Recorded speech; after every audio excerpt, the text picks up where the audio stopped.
If you asked 20 good men today what they thought the highest of the virtues, 19 of them would reply unselfishness. But if you asked almost any of the great Christians of old, he would have replied love. You see what has happened? A negative term has been substituted for a positive, and this is of more than philological importance. The negative ideal of unselfishness carries with it the suggestion not primarily of securing good things for others, but of going without them ourselves, as if our abstinence, and not their happiness, was the important point. I do not think this is the Christian virtue of love. The New Testament has lots to say about self-denial, but not about self-denial as an end in itself. We are told to deny ourselves and to take up our crosses in order that we may follow Christ. And nearly every description of what we shall ultimately find if we do so contains an appeal to desire. If there lurks in most modern means the notion that to desire our own good and earnestly to hope for the enjoyment of it is a bad thing, I submit that this notion has crept in from Kant and the Stoics and is no part of the Christian faith indeed. If we consider the unblushing promises of reward and the staggering nature of the rewards promised in the Gospels, it would seem that our Lord finds our desires not too strong, but too weak. We are half-hearted creatures, fooling about with drink and sex and ambition when infinite joy is offered us, like an ignorant child who wants to go on making mud pies in a slum because he cannot imagine what is meant by the offer of a holiday at the sea. We are far too easily pleased. We must not be troubled by unbelievers when they say that this promise of reward makes the Christian life a mercenary affair. There are different kinds of reward. There is the reward which has no natural connection with the things you do to earn it, and is quite foreign to the desires that ought to accompany those things. Money is not the natural reward of love. That is why we call a man mercenary if he marries a woman for the sake of her money.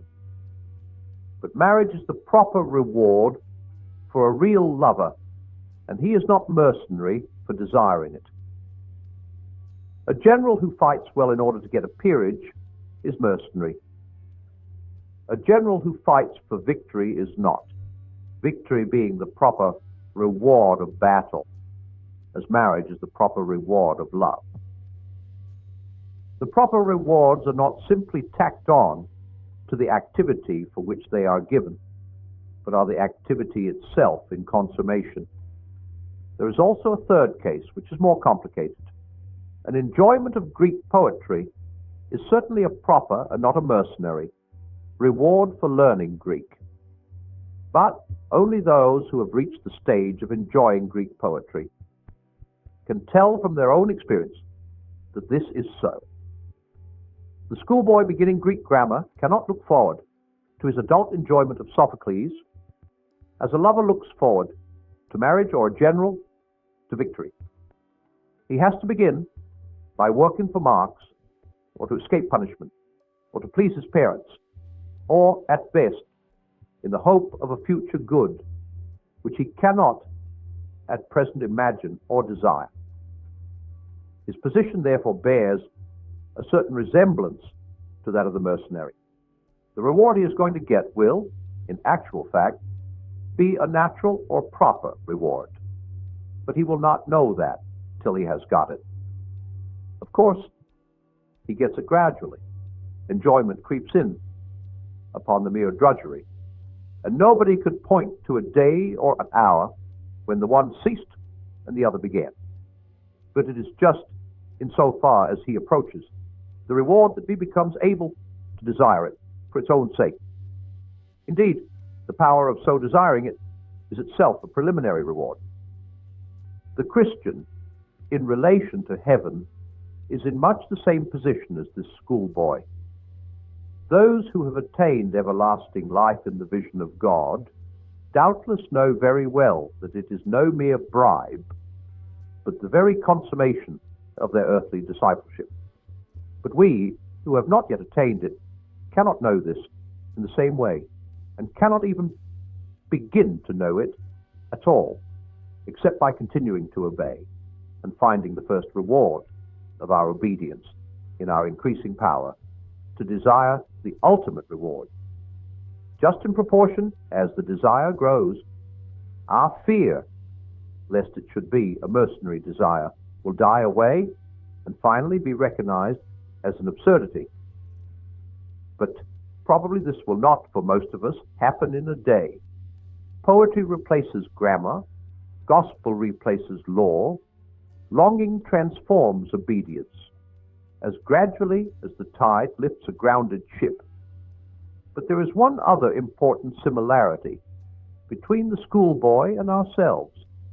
If he is an imaginative boy, he will, quite probably, be reveling in the English poets and romancers, suitable to his age, some time before he begins to suspect that Greek grammar is going to lead him to more and more enjoyments of this same sort. He may even be neglecting his Greek to read Shelley and Swinburne in secret. In other words, the desire which Greek is really going to gratify already exists in him and is attached to objects which seem to him quite unconnected with Xenophon and the verbs in mind. Now, if we are made for heaven, the desire for our proper place will be already in us, but not yet attached to the true object, and will even appear as the rival of that object. And this, I think, is just what we find. No doubt there is one point in which my analogy of the schoolboy breaks down. The English poetry which he reads when he ought to be doing Greek exercises may be just as good as the Greek poetry to which the exercises are leading him, so that in fixing on Milton, instead of journeying on to Aeschylus, his desire is not embracing a false object. But our case is very different. If a trans-temporal, transfinite good is our real destiny, then any other good on which our desire fixes must be in some degree fallacious, must bear at best only a symbolical relation to what will truly satisfy. In speaking of this desire for our own far-off country, which we find in ourselves even now, I feel a certain shyness. I'm almost committing an indecency. I'm trying to rip open the inconsolable secret in each one of you, the secret which hurts so much that you take your revenge on it by calling it names like nostalgia and romanticism and adolescence. The secret also which pierces with such sweetness that when, in very intimate conversation, the mention of it becomes imminent, we grow awkward and affect to laugh at ourselves. The secret we cannot hide and cannot tell, though we desire to do both. We cannot tell it because it is a desire for something that has never actually appeared in our experience. We cannot hide it because our experience is constantly suggesting it, and we betray ourselves like lovers at the mention of a name. Our commonest expedient is to call it beauty and behave as if that had settled the matter. Wordsworth's expedient was to identify it with certain moments in his own past. But all this is a cheat. If Wordsworth had gone back to those moments in the past, he would not have found the thing itself, but only the reminder of it. What he remembered would turn out to be itself a remembering. The books or the music in which we thought the beauty was located will betray us if we trust to them. It was not in them. It only came through them, and what came through them was longing. These things, the beauty, the memory of our own past, are good images of what we really desire. But if they are mistaken for the thing itself, they turn into dumb idols. breaking the hearts of their worshippers. For they are not the thing itself. They are only the scent of a flower we have not found, the echo of a tune we have not heard, news from a country we have never yet visited. Do you think I am trying to weave a spell? Perhaps I am, but remember your fairy tales. Spells are used for breaking enchantments as well as for inducing them. And you and I have need of the strongest spell that can be found to wake us from the evil enchantment of worldliness, which has been laid upon us for nearly 100 years. Almost our whole education has been directed to silencing this shy, persistent inner voice. Almost all our modern philosophies have been devised to convince us that the God of man is to be found on this earth. And yet it is a remarkable thing that such philosophies of progress or creative thought, evolution, themselves bear reluctant witness to the truth that our real goal is elsewhere. When they want to convince you that earth is your home, notice how they set about it. They begin by trying to persuade you that earth can be made into heaven, thus giving a sulpy to your sense of exile in earth as it is. Next, they tell you that this fortunate event is still a good way off in the future, thus giving a sup to your knowledge that the fatherland is not here and now.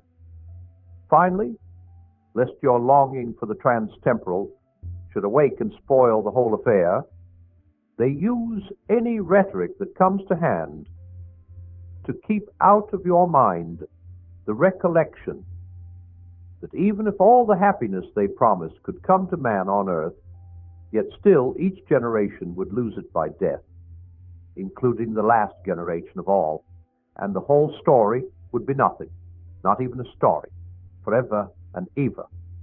Hence all the nonsense that Mr. Shaw puts into the final speech of Lilith and Bergson's remark that the elan vital is capable of surmounting all obstacles, perhaps even death, as if we could believe that any social or biological development on this planet will delay the senility of the sun or reverse the second law of thermodynamics.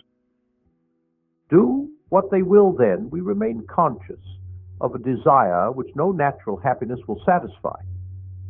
But is there any reason to suppose that reality offers any satisfaction to it?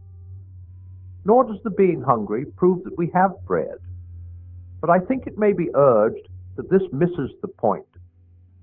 A man's physical hunger does not prove that that man will get any bread. He may die of starvation on a raft in the Atlantic. But surely a man's hunger does prove that he comes of a race which repairs its body by eating and inhabits a world where eatable substances exist. In the same way, though I do not believe, I wish I did, that my desire for paradise proves that I shall enjoy it, I think it a pretty good indication that such a thing exists, and that some men will. A man may love a woman and not win her, but it would be very odd if the phenomenon called falling in love occurred in a sexless world.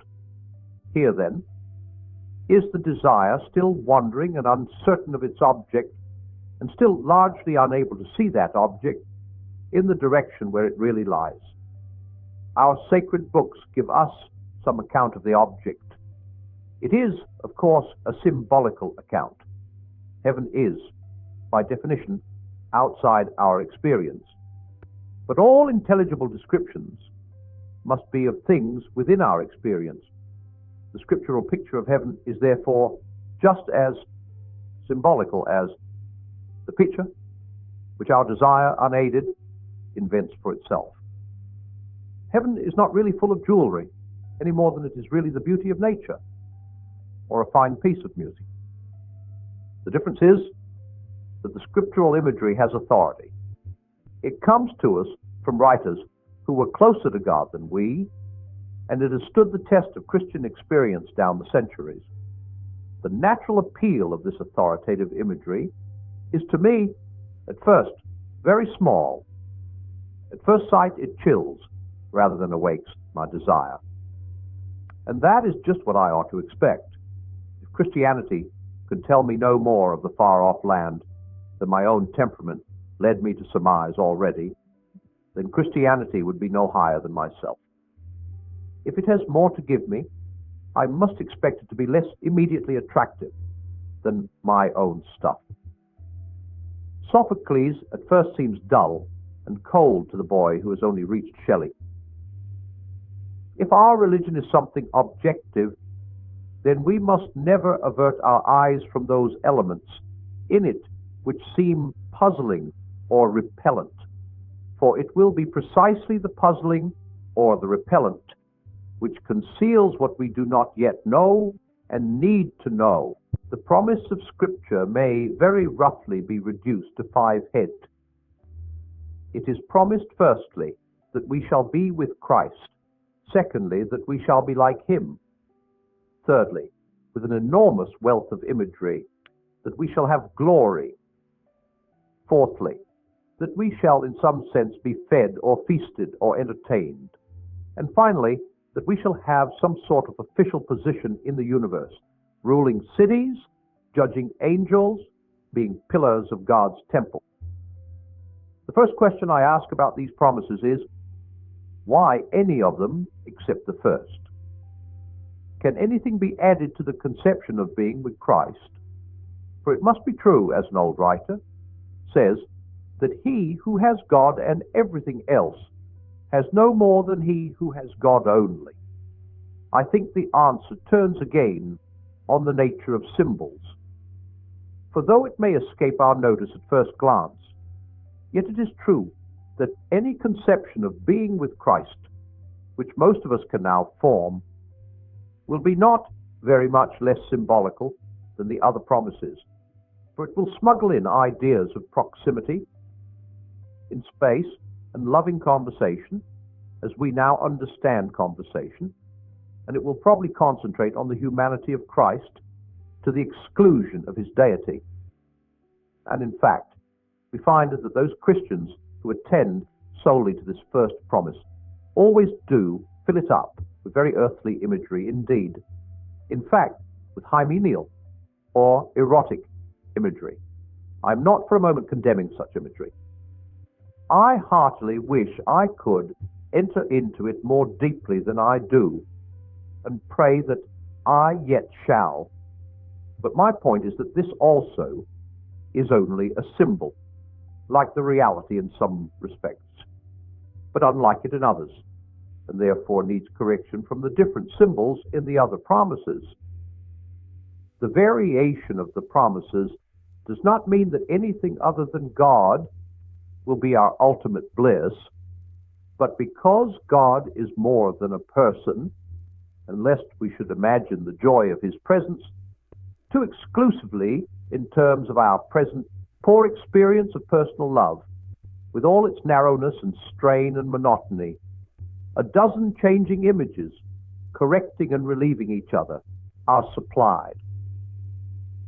I turn next to the idea of glory. There is no getting away from the fact that this idea is very prominent in the New Testament and in early Christian writings.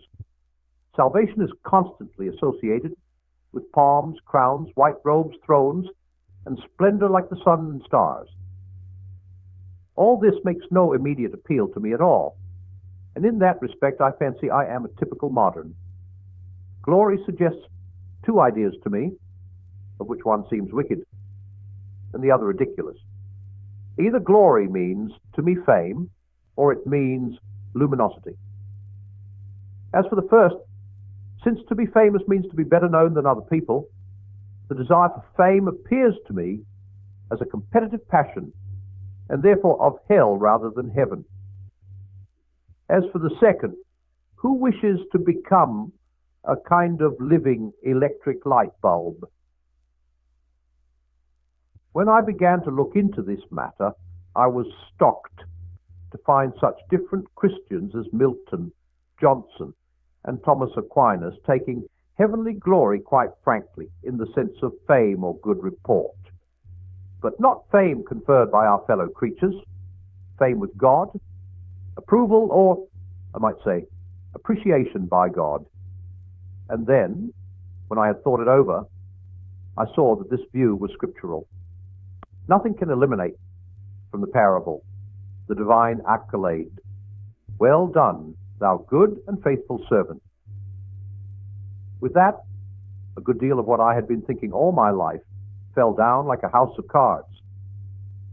I suddenly remembered that no one can enter heaven except as a child, and nothing is so obvious in a child, not in a conceited child, but in a good child, as its great and undisguised pleasure in being praised, not only in a child either, but even in a dog or a horse. Apparently, what I had mistaken for humility had, all these years, prevented me from understanding what is, in fact, the humblest, the most childlike, the most creaturely of pleasure, nay, the specific pleasure of the inferior, the pleasure of beast before men, a child before its father, a pupil before his teacher, a creature before its creator. I am not forgetting how horribly this most innocent desire is parodied in our human ambitions, or how very quickly, in my own experience, the lawful pleasure of praise from those whom it was my duty to please turns into the deadly poison of self-admiration. But I thought I could detect a moment, a very, very short moment, before this happened, during which the satisfaction of having pleased those whom I rightly loved and rightly feared was pure. And that is enough to raise our thoughts to what may happen when the redeemed soul, beyond all hope and nearly beyond belief, learns at last that she has pleased him whom she was created to please.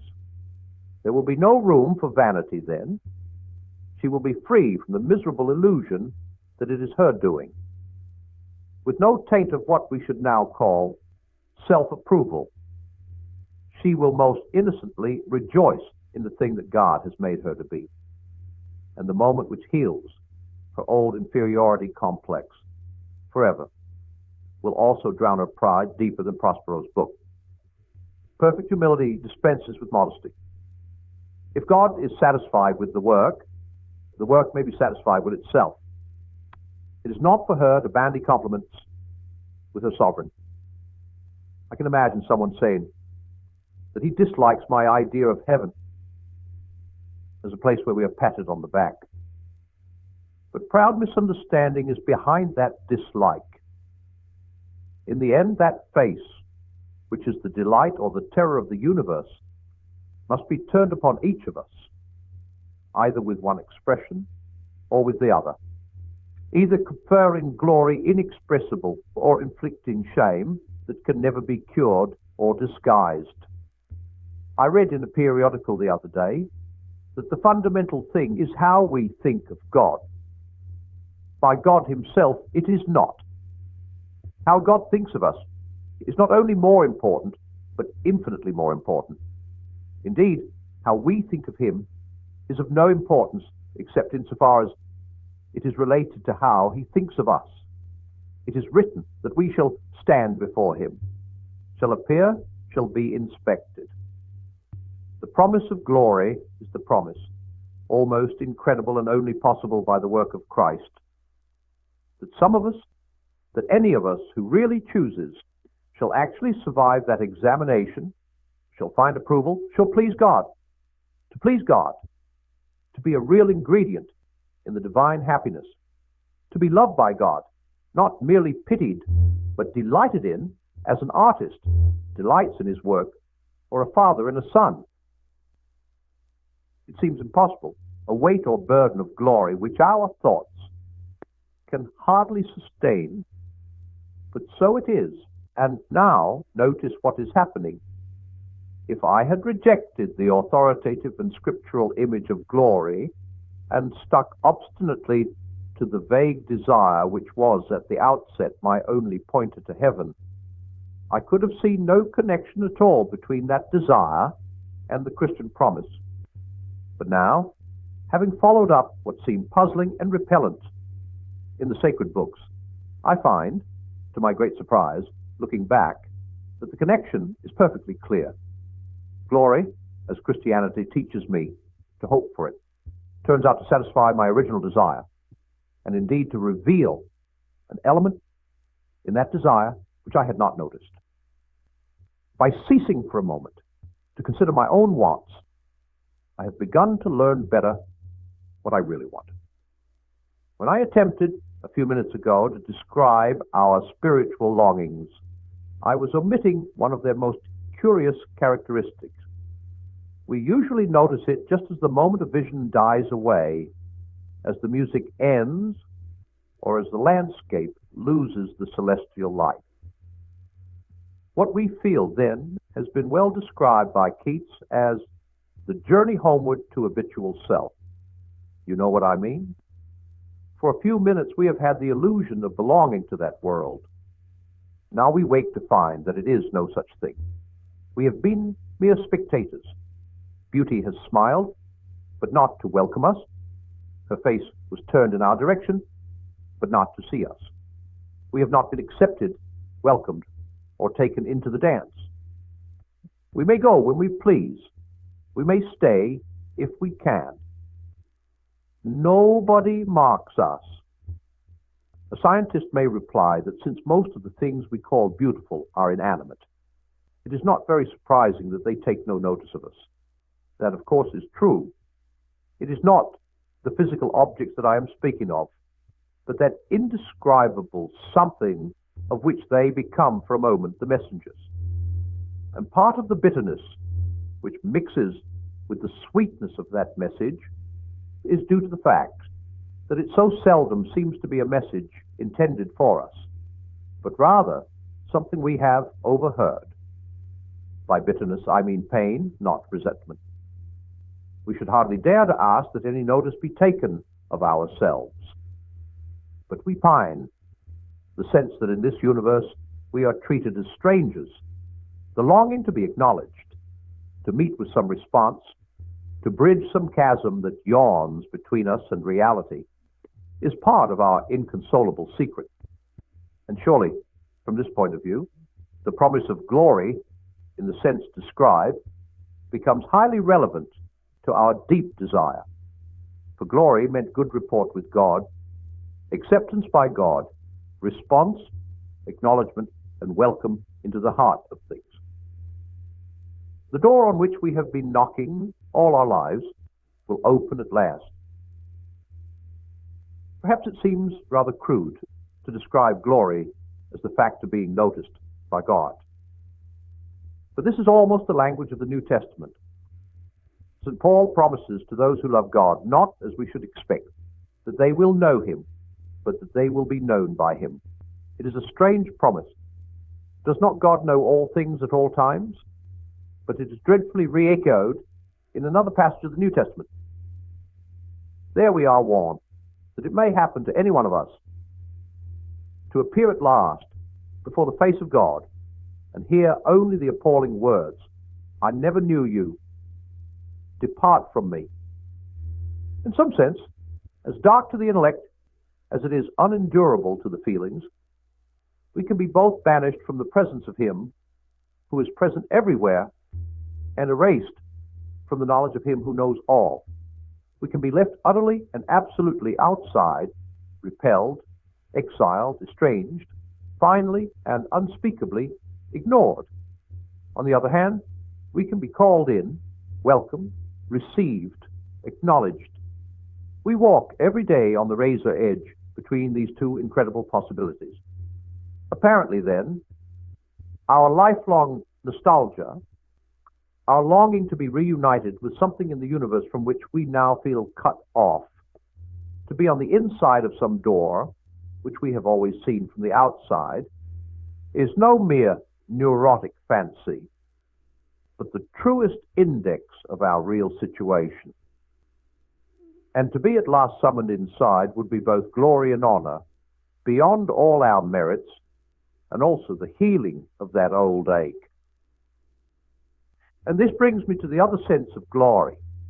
Glory is brightness, splendor, luminosity. We are to shine as the sun.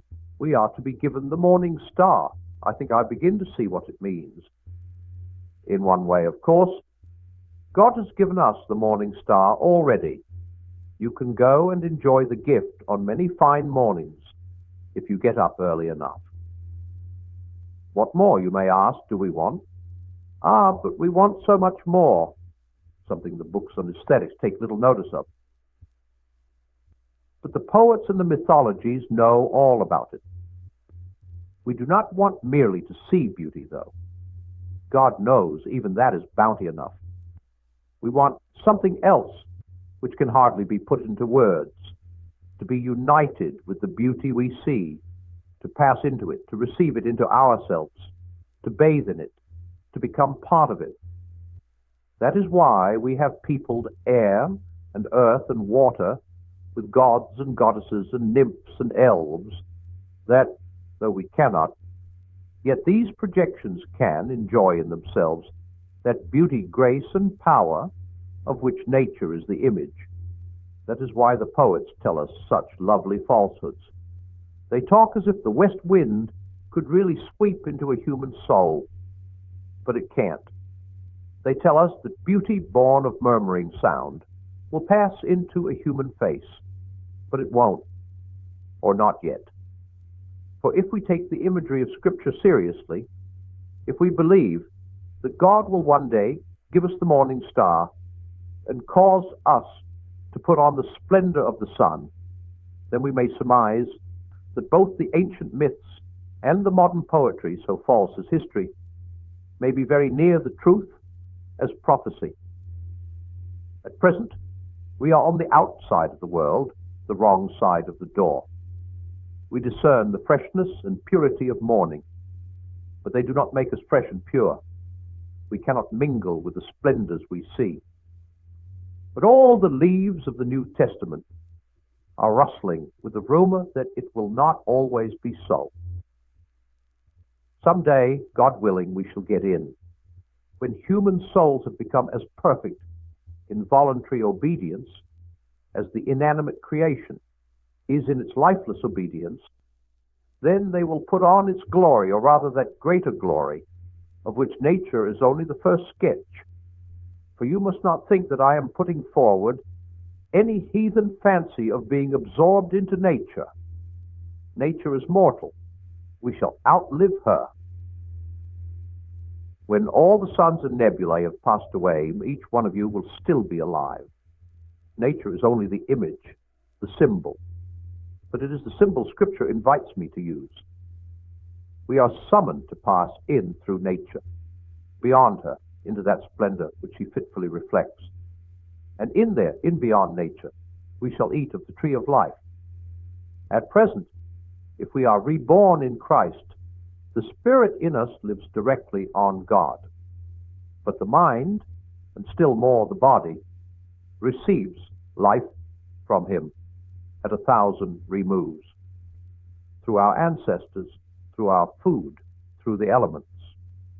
The faint, far-off results of those energies which God's creative rapture implanted in matter when He made the world are what we now call physical pleasures. And even thus filtered, they are too much for our present management. What would it be to taste at the fountainhead that stream, of which even these lower reaches prove so intoxicating? Yet that, I believe, is what lies before us. The whole man is to drink joy from the fountain of joy. As St. Augustine said, the rapture of the saved soul will flow over into the glorified body. In the light of our present specialized and depraved appetites, we cannot imagine this torrens voluptatis. And I warn everyone seriously not to try. But it must be mentioned to drive out thoughts even more misleading, thoughts that what is saved is a mere ghost, or that the risen body lives in numb insensibility. The body was made for the Lord. and these dismal fancies are wide of the mark. Meanwhile, the cross comes before the crown, and tomorrow is a Monday morning. A cleft has opened in the pitiless walls of the world, and we are invited to follow our great captain inside. The following him is, of course, the essential point. That being so, it may be asked what practical use there is in the speculations which I have been indulging. I can think of at least one such use. It may be possible for each to think too much of his own potential glory hereafter. It is hardly possible for him to think too often or too deeply about that of his neighbor. The load or weight or burden of my neighbor's glory should be laid daily on my back, a load so heavy that only humility can carry it, and the backs of the proud will be broken. It is a serious thing to live in a society of possible gods and goddesses, to remember that the dullest and most uninteresting person you talk to may one day be a creature which, if you saw it now, you would be strongly tempted to worship, or else a horror and a corruption such as you now meet, if at all, only in a nightmare. All day long we are, in some degree, helping each other to one or other of these destinations. It is in the light of these overwhelming possibilities, it is with the awe and the circumspection proper to them, that we should conduct all our dealings with one another, all friendship, all loves, all play, all politics. There are no ordinary people. You have never talked to a mere mortal. Nations, cultures, arts, civilization, these are mortal, and their life is to ours as the life of a gnat. But it is immortals whom we joke with, work with, marry, snub, and exploit, immortal horrors or everlasting splendors. This does not mean that we are to be perpetually solemn. We must play, but our merriment must be of that kind, and it is, in fact, the merriest kind, which exists between people who have, from the outset, taken each other seriously. No flippancy, no superiority, no presumption. And our charity must be a real and costly love, with deep feeling for the sins in spite of which we love the sinner, no mere tolerance or indulgence, which parodies love as flippancy, parodies merriment. Next to the Blessed Sacrament itself, your neighbor is the holiest object presented to your senses.